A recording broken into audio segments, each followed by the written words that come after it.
Graça e paz, abençoados. Voltando aqui, os milagres versus os falsos profetas. Estamos na parte 2 agora. Vamos prosseguir neste assunto. Então, abençoados, como nós falamos, baseado em Mateus, vamos prosseguir, vamos voltar aqui um pouquinho sobre a palavra de Mateus, capítulo 7, no verso 22 e 23, a palavra de Jesus. Nós estamos aqui ensinando e mostrando que nem todo milagre é ação demoníaca. E nem toda ação demoníaca é ação de Deus. Então, nós estamos buscando explicar com coerência, né, sendo justo, dizendo que para vocês não generalizarem, vocês ensinadores em graça, né, que ensinam com literalismo, dizendo que os milagres e os sinais que acontecem no sistema religioso é a operação de demônios, e vocês também não serem também literais em afirmar que toda operação de demônios, nós não consideramos que toda operação de demônios é Deus que está atuando. Você está entendendo, abençoados? Então, vamos prosseguir aqui. Judas Iscariote, em Mateus 22, no verso 22, 23, diz assim, Mateus 7, 22, 23, diz assim: muitos me dirão naquele dia, Senhor, Senhor, não profetizamos nós em teu nome? Em teu nome não expulsamos demônios? Em teu nome não fizemos maravilhas? Então você observa aqui que esses homens, que Jesus disse que muitos dirão ele naquele dia, que dias são esses naqueles dias? No final dos tempos, no dia do juízo, no dia do juízo. Então muitos vão dizer, Senhor, nós não curamos em teu nome? Nós fizemos sinais e maravilhas em teu nome. Então eles iriam se garantir nos feitos deles de terem curado, de terem libertado vidas, de terem feito sinais em nome de Jesus. Mas o fato que nós vemos aqui é que o fato deles fazerem os sinais não significava dizer que eles estariam numa condição de salvos. Então, isso quer dizer, amado, que o fato de o milagre está acontecendo dentro de uma chamada igreja evangélica ou sistema religioso não significa dizer que aquele homem ou aquela mulher chamada de missionária, de missionário, ou de pastor, ou de pastora, ou de homem de Deus ou mulher de Deus, não significa dizer que essa mulher está agradando a Deus, que ela está numa condição de salva. Porque diz, muitos me dirão naquele dia, Senhor, Senhor, se colocando como servo, ó. Senhor, Senhor, não profetizamos em teu nome? Em teu nome não expulsamos demônio, ó. Quantos estão aí expelindo demônios aí em nome de Jesus? Eles estão expelindo realmente em nome de Jesus, irmão Paulo? Estão. Mesmo estando vivendo o fruto da sua própria vida, não sendo condizente com aquilo que ensinam. Estão curando aí no sistema religioso? Estão. No nome de Jesus? Estão. O nome de Jesus opera, irmão? Opera. Mas eles mesmos, o fruto da vida deles não é condizente com a salvação que eles pregam. Em teu nome não expelimos demônios e em teu nome não fizemos muitas maravilhas. Você não vê aí no sistema evangélico muitos sinais, e muitos dos nossos irmãos ensinadores em graça são ignorantes, agem e ensinam numa ignorância de entendimento, demonizando o poder de Deus que ali é manifesto. Amados, não é porque o homem que se diz homem de Deus, ou mulher de Deus, ou profeta, ou a profeta, não está vivendo uma vida que reflita a imagem de Deus, que nós vamos considerar que os feitos que é feito pelo ministério dele, ou por ele, ou por ela, seja demoníaco. Nós não podemos tomar isso com literalismo de entendimento. Então ele disse: então lhe direi abertamente: nunca vos conheci. Apartai-vos de mim, vós que praticais a iniquidade. Então, os que praticam a iniquidade, Jesus disse que ele mandaria se apartar dele. Por quê? Porque o fruto não é conivente com a árvore. Então, a pessoa diz ser uma coisa, mas o fruto dela é outro. Então, Jesus disse que pelo fruto se conhece a árvore. Não adianta a árvore dizer que é macieira e ela apresentar um outro fruto. Você está entendendo, amado? Então vamos observar aqui, tomar como exemplo Saul. Saul, por exemplo, foi um homem que foi rei, aonde pelo Espírito de Deus, Deus concedia vitória a ele, né? Mandou Samuel ungir, foi escolhido pelo povo como queriam um homem para governar sobre eles, e Deus apontou ali um homem para governar sobre o povo, e Saul começou bem, mas depois Saul terminou mal, desobedecendo a Deus, e Saul chegou ao ponto de se voltar para a idolatria. Por quê? Ele já não tinha mais o Espírito de Deus, o Espírito de Deus se retirou dele por causa da iniquidade, por causa do pecado. Então Saul se voltou para a idolatria, a feitiçaria. Então, amados, nós vemos que Saul foi usado por Deus no seu reinado. Ele trouxe várias vitórias ao povo israelita, quando o rei, de maneira que obedecia à voz de Deus. Então observa bem, que antes Saul ouvia a voz de Deus e Deus concedia vitórias por meio de Saul. Agora Saul, quando ele desobedece à voz de Deus, poupando a vida de Agag, né, que era o rei dos amalequitas, poupando os despojos, né, o ouro, encheu os olhos de Saul, Saul querendo se engrandecer, levando o rei Agag vivo perante o povo para se engrandecer, se envaideceu, para querer mostrar para o povo que ele dominou o rei e que o rei agora era seu escravo. Então Saul, quando a soberba subiu no coração dele, ele queria mostrar-se para o povo, desobedeceu a voz de Deus, que era para acabar com tudo.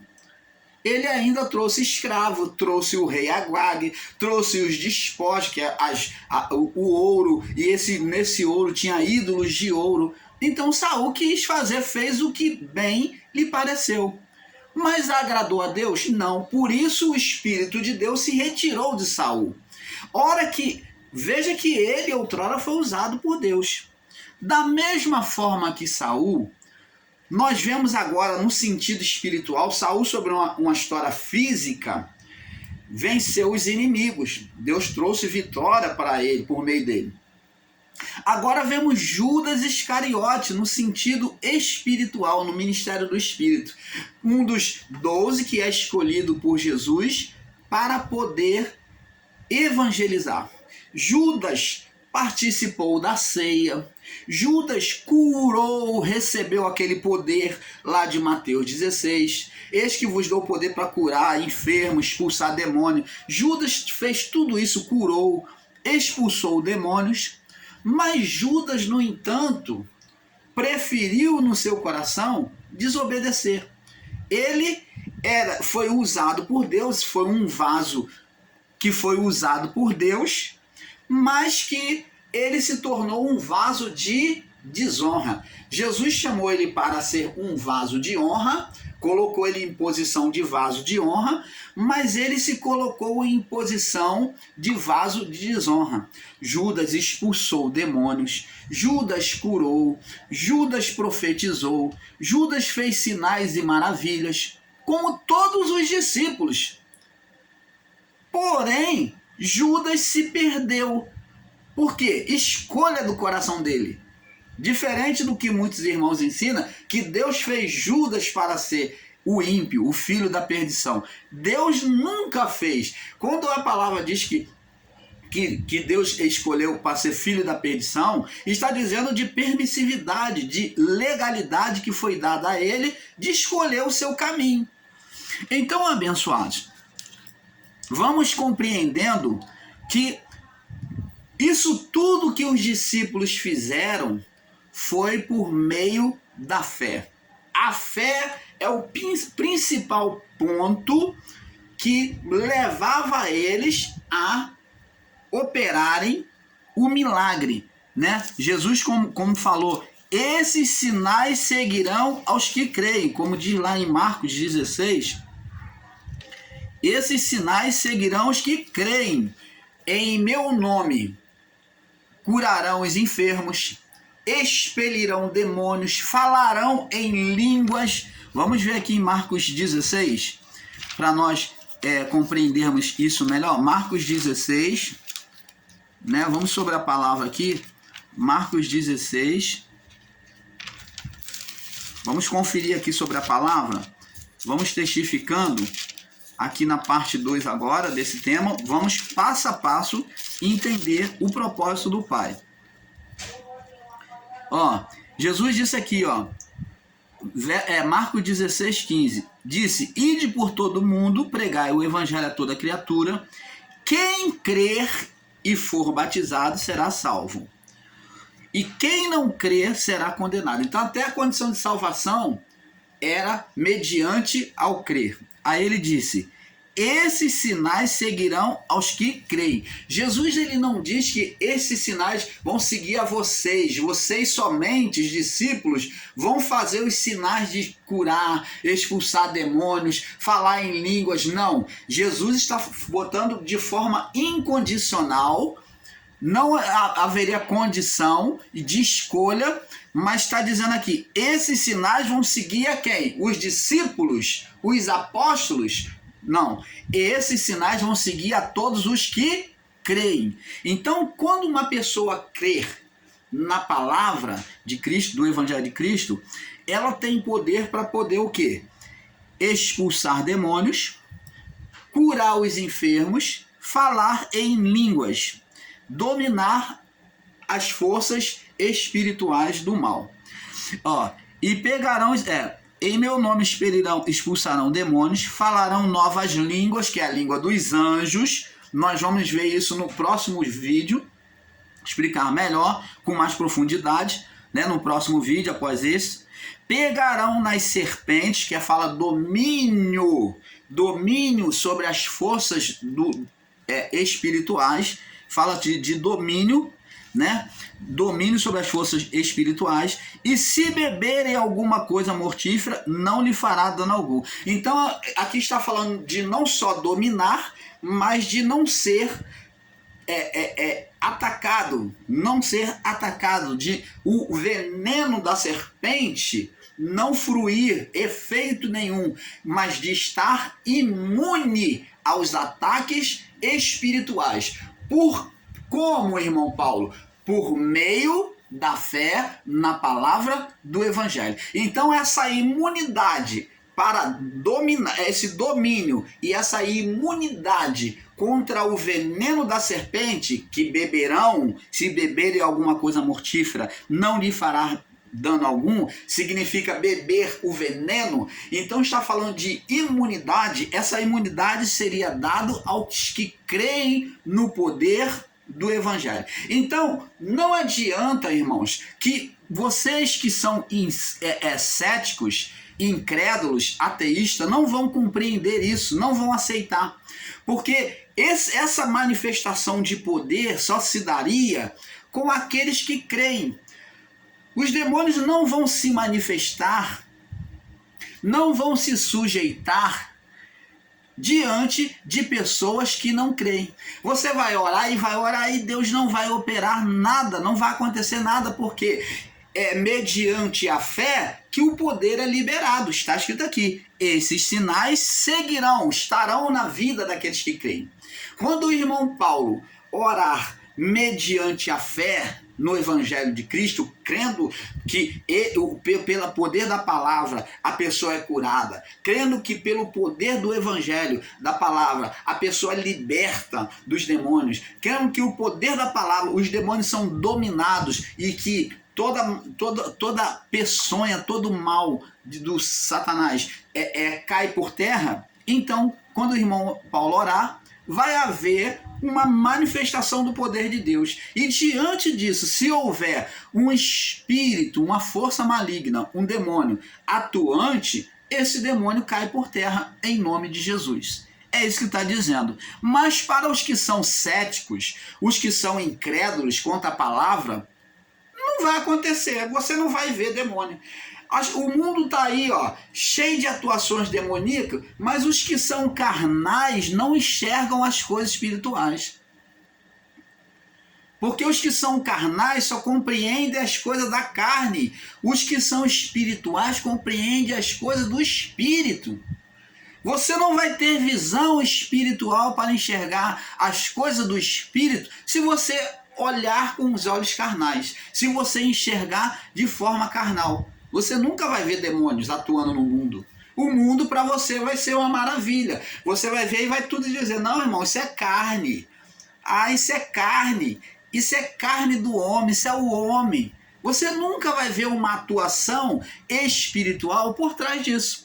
Por isso que quando Jesus começou o seu ministério, ele começou lá em Mateus 5, 38 ao 48, eu posso demonstrar para vocês, usando a lei para mostrar para o povo que a lei mostrava de uma forma física os inimigos do homem, mas que a graça no mundo, agora no reino de Deus, agora a graça vem mostrar os inimigos espirituais.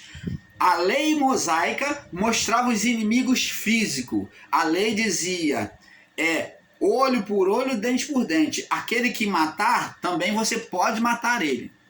Mas a lei da graça mostra agora que os inimigos do homem não é o físico, mas são os espirituais. Diz, amai os vossos inimigos e orai pelos que vos perseguem. Então Jesus ali de Mateus 5, do 38 ao 48, está mostrando o que havia, já começa a mostrar o que havia, ele já começa a descortinar por um tempo para os discípulos entender o que havia por trás do véu no mundo espiritual. O véu significa as coisas espirituais, o que existe por trás do véu. Por isso que os sacerdotes e o sumo sacerdote não podiam tocar, porque eram manifestações espirituais do mundo vindouro. Então Jesus já começa a mostrar o que era aquela atuação espiritual. Jesus já abre um pouquinho o véu, agora mostrando para eles que o inimigo do homem, os inimigos do homem, do povo que era inimigo do povo de Israel, quem incitava a mente deles era uma força espiritual demoníaca. Jesus, por isso, ele diz, olha, amai os vossos inimigos. Agora ele vem fazer o contrário da lei. Ele não fala para você matar como a lei matava. É inimigo, então mata. A lei permitia. Mas Jesus vem fazer o contrário. Ele disse, abrace o vosso inimigo. Ore por aquele que vos persegue. Amai os vossos inimigos. Se ele quiser andar uma milha contigo, vai duas. Se te obrigar a andar uma milha, vai duas. Se quiser tirar a tua roupagem, tira também a tua capa. Tira a tua túnica, fica pelado. Então fala-se de se despojar das maledicências da carne, do próprio ego. Se despoje do próprio ego, da natureza humana, para que sejais espirituais como o vosso Pai, como é o vosso Pai Celestial. Você está vendo? Agora Jesus mostra para eles que para eles ser uma imagem, uma figura espiritual na terra, na criação, eles tinham que deixar aquele mandamento da lei e exercer um esforço ainda maior. Você está entendendo? E existem irmãos aí, ensinadores em graça, está dizendo, não, irmão, Jesus veio acabar com a lei. Veio acabar com a lei, trazendo uma lei que exigia muito mais esforço para nós. Ele pegou a lei e ele resumiu a lei em 2 mandamentos, amor a Deus e amor ao próximo. Mas ele resumiu a lei, mas exigiu mais de nós. Ele disse, eu porém vos digo, a lei dizia, aquele que adulterar com a mulher, aquele que tomar a mulher adúltera, se torna adúltera com ela. Vai morrer apedrejado, a lei mandava apedrejar. Ele disse, eu porém vos digo, aquele que olhar para uma mulher e no seu coração a desejar, já cometeu adultério com ela. Você está vendo como é que a lei da graça, ela exigia mais, ela demonstrava ela vem demonstrar o que já está no interior. É uma lei interior e não uma lei exterior. É uma lei espiritual dentro de nós, porque quando o homem já desejou, Deus demonstra que Deus já viu, que Deus já assistiu, que aquilo já traria uma condenação para o homem. Então, abençoa, nós, o canal Luz da Graça, não viemos aqui trazer abobrinha, igual muitos estão aí perdendo seu tempo, que estão até fazendo números de inscritos, mas que esse império vai desabar. Uma hora vai cair, porque a verdade, ela sempre prevalece sobre a mentira. Não adianta mentir, enganar, ter número de inscrito, monetização, porque uma hora, meu irmão, minha irmã, você vai ficar descalça. Quando a verdade, ela se espalhar no entendimento das pessoas, você vai ficar descalço. Não adianta, que as pessoas não vão estar dormindo o tempo todo, até porque Deus não permite que os seus sejam enganados. Então, abençoados, é por meio da fé, nós vimos aqui, que eles pegarão em serpentes e se beberem alguma coisa mortífera, não lhes fará dano algum. Porão as mãos sobre os enfermos e os sararão. Então, por meio da fé, é que eles iriam falar novas línguas, a língua dos anjos, que está sendo proibida no ensino em graça, está dizendo que é coisa do demônio, que é coisa da carne. Nós vamos estar falando no próximo vídeo.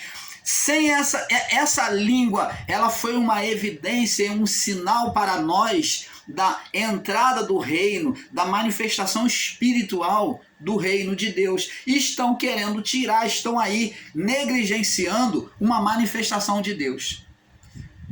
É claro que eles vão repudiar a cura. Se repudiam falar em línguas, é claro que vão repudiar a cura. Mas nós vamos mostrar para vocês que eles estão totalmente equivocados no próximo vídeo. Vamos prosseguir nesse. Então Judas Iscariote curou e libertou. Por isso que tinha que ter fé, como diz lá no livro de Hebreus, capítulo 11, no verso 6. Diz assim, é necessário que aquele que dele se aproxima venha com inteira inteireza de fé, porque sem fé é impossível agradar a Deus, né? Hebreus capítulo 11,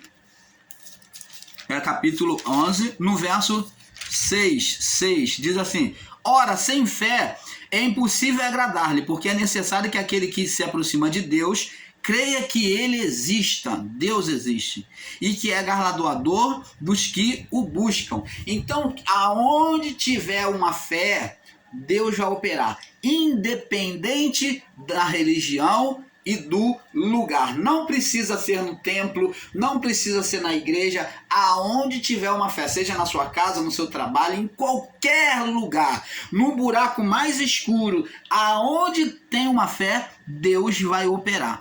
E aqui para confirmar, nós vamos ver aqui no livro de Salmo, que diz que aonde você clamar a Deus, Deus vai estar manifestando o seu poder. Vamos no Salmo 139. Salmo 139, no verso 5 ao 8. Diz assim, olha o que diz aqui, ó. Diz aqui, ó. Vamos ler do verso 1 ao 8. Diz assim, Senhor, Tu me sondas e me conheces, falando que Deus conhece o interior do homem, a necessidade do homem. Tu sabes o meu assentar e o meu levantar. De longe estende o meu pensamento. Cercas o meu andar e o meu deitar, e conhece todos os meus caminhos.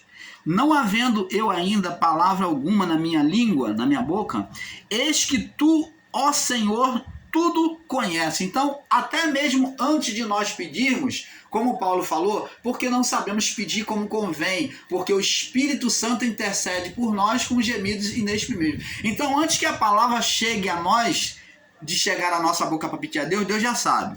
Não havendo ainda palavra alguma na minha boca, na minha língua, eis que logo, ó Senhor, tu conheces. Tu me cerca por detrás e por diante. Então, a proteção de Deus está sobre a nossa vida diante e na retaguarda, por detrás e adiante. Então, a presença de Deus na vida daquele que crê, que vive a vontade de Deus, ela está na dianteira e na traseira para guardar. E puseste sobre mim a tua mão. Pôr a mão significa compartilhar o Espírito, é abençoar.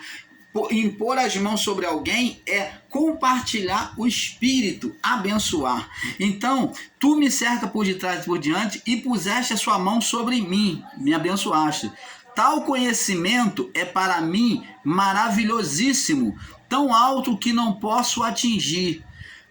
Para onde me irei do teu Espírito? Tal conhecimento é maravilhosíssimo para mim, tão alto que não posso atingir, não posso entender essa manifestação e bondade do amor de Deus, da manifestação de Deus. Para onde me irei do teu Espírito? Para onde é que eu posso ir, fugir da tua presença? Para onde é que eu vou me ir para longe do teu Espírito? Ou para onde fugirei da tua face? Se subir ao céu, lá tu estás, e se fizer no inferno a minha cama, eis que tu ali também estás também. Então, você está vendo, abençoado? Olha só, Deus está presente em todo lugar. Você pode ler o restante do Salmo, você vai ver a onipotência, a onisciência, a onipresença de Deus. Então, abençoados, aonde há uma fé, seja no centro de macumba, se existe uma pessoa dentro do terreiro e ela está com um coração sincero lá, ainda que no entendimento dela ela está equivocada, ela está enganada, ela foi ali julgando que seria abençoada, mas Deus, na sua infinita bondade e misericórdia, Deus usa pessoas, Deus se manifesta ali naquele lugar para falar com ela. Deus usa a boca até mesmo de um pai de santo, de uma mãe de santo. Quantas vezes já ouvi testemunho, né, de que uma pessoa foi lá e a própria entidade, o pai de santo, a mãe de santo, a entidade manifestada na pessoa, disse: seu lugar não é aqui, você é do homem vestido de branco, seu lugar não é aqui, vai embora. Você está passando isso porque você está fora da obediência ao homem de branco. Então, as pessoas sendo repreendidas pelos próprios espíritos, mostrando que o lugar dela não era naquele lugar. E o irmão Paulo, agora de uma forma bem breve, vai mostrar aqui para você um testemunho pessoal, dizendo, por exemplo, eu fui desafiado uma vez na minha fé por uma amiga que me desafiou de estar no centro de macumba dela, terreiro de candomblé. E ela desafiou de eu um dia ir. E quando um belo dia ela precisou ir, ela não tinha condição de ir, e eu fui lá com ela, né? Ela não tinha condição de ir devido à forma de não ter um carro, porque o culto terminaria na madrugada, né? Então começaria no final da tarde e terminaria na madrugada, no final da tardinha, às 6 horas, e terminaria na madrugada. Então, eu taxiei para ela, quer dizer, me coloquei disponível com o meu carro e fui levá-la, ela e o esposo, você vai, irmão Paulo? Você vai, Paulo? Eu falei, vou. Oh, qual o problema? Você vai mesmo? Ela, vou. E só que eu levei o esposo dela e ela já estava lá no terreiro. E quando cheguei lá, ela se surpreendeu, ficou sem graça porque ela não esperava ver a minha presença. Chegando lá, a mãe de santo dela perguntou e se sentiu incomodado de eu estar lá naquele terreiro. Eu sentei lá atrás e fiquei lá assistindo aqueles cultos deles. Com todo respeito, tomei cafezinho, tomei água, porque eu senti vontade de beber água, tomei cafezinho, teve comida lá, teve pipoca, teve comidas, as comidas eu não comi, né, por saber que estavam oferecidas às entidades, então eu mantive a minha fé e eu fui lá e participei, sentado lá, assistindo tudo aquilo. E as entidades eram claras e notórias que eles se sentiram incomodados por mim, aonde muitas entidades foram impedidas de manifestar, a ponto da mãe de santo falar, você não pode, falou com a filha de santo, você não pode trazer nenhuma visita aqui sem me comunicar, sem me avisar antes, para estarmos preparados. E falou que, por causa disso, os trabalhos, as entidades, muitas delas não puderam manifestar. Então, as entidades que se manifestaram naquele terreiro, se manifestou a força, uma forçação de barra, que não foi uma manifestação total. Por quê? Porque existiu uma pessoa de Deus lá que se comportou com educação, que foi lá com o intuito de ajudar, e que Deus ali fez resplandecer a luz naquele lugar, e aonde as entidades, muitas delas, se sentiram incomodadas. Então, abençoados, não existe, Deus é Deus em todo lugar. Não estou aqui denegrindo a imagem dos espíritas, dos candomblecistas, dos quimbandistas, dos umbandistas, não. Mas Deus, ele é Deus em todo lugar, porque foi propósito de Deus, eu creio, do irmão Paulo ir lá. Mas o irmão Paulo nunca tinha ido nesse lugar assim, em forma de culto, no momento de um culto. Mas se for chamar hoje um evangélico, um chamado crente, para ir, talvez ele se sinta amedrontado. Mas então, abençoado, nós vemos que é a fé que move a mão de Deus. É esse o assunto. Vamos agora para o livro de Marcos. Nós daqui a pouco vamos estar soltando para a terceira parte. Vou deixar soltar sozinho, tá? Vamos agora para o livro de Marcos, no capítulo... Marcos capítulo 9, do verso 20, do verso 14, Marcos 9,